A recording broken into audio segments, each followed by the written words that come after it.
Good morning. The Secretary General and the Prime Minister will make statements, and then we'll have time for questions. Secretary General. So, Prime Minister, receive you here at the NATO headquarters. Montenegro is a highly valued NATO ally. You have deployed troops to our battle groups in Bulgaria and Latvia, helping to deter Russian aggression.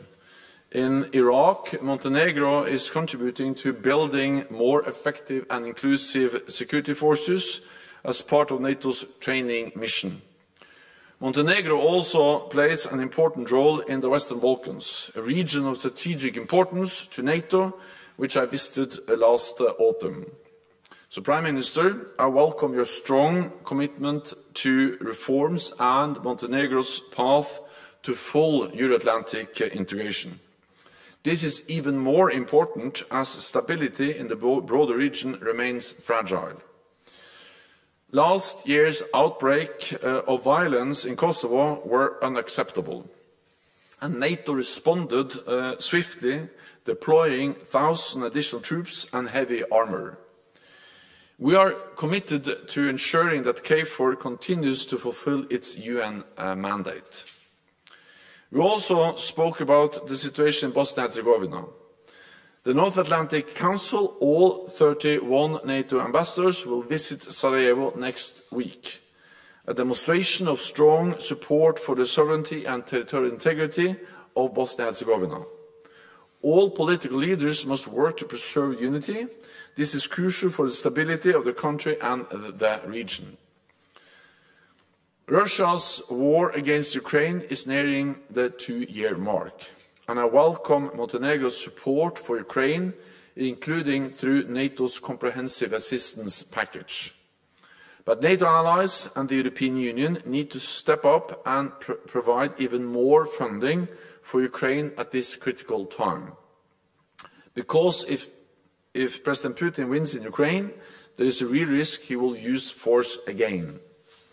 Today, we also discussed the preparations for our next summit in Washington in July, and our work to bolster NATO's deterrence and defence. Sweden's entry into NATO will make the whole alliance stronger. So I welcome this week's vote by the Grand National Assembly of Turkey to ratify Sweden's NATO membership.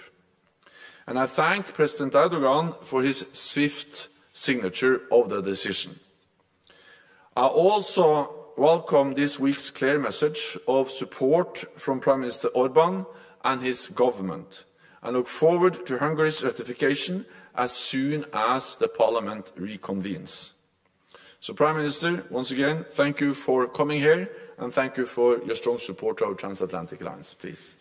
And meet with you. Today's talks were timely and substantial, and great opportunity to build up on the discussions we recently had in Skopje in North Macedonia.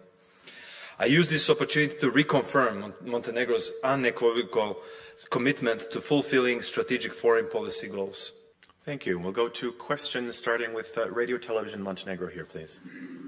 Thank you very much, Ivan Milinovic from the Television of Montenegro. Mr. Secretary General, how do you assess the security situation now in the region after recent events in Kosovo and in Bosnia and Herzegovina and the presence of third parties in the region of the Western Balkans? Do you think that this presence has increased since Russian aggression to Ukraine? And what are mechanisms that NATO has in order to tackle this phenomena? And another question, if I may, for you, Turkish... and that led to the decision by our military commanders to reinforce the KFOR peacekeeping mission in Kosovo with additionally 1,000 troops. Our position in Kosovo, we think that the situation has calmed down recently, but as we have discussed, we are always ready to help. And it's in our deep national interest, as I said, that we maintain peace in Kosovo.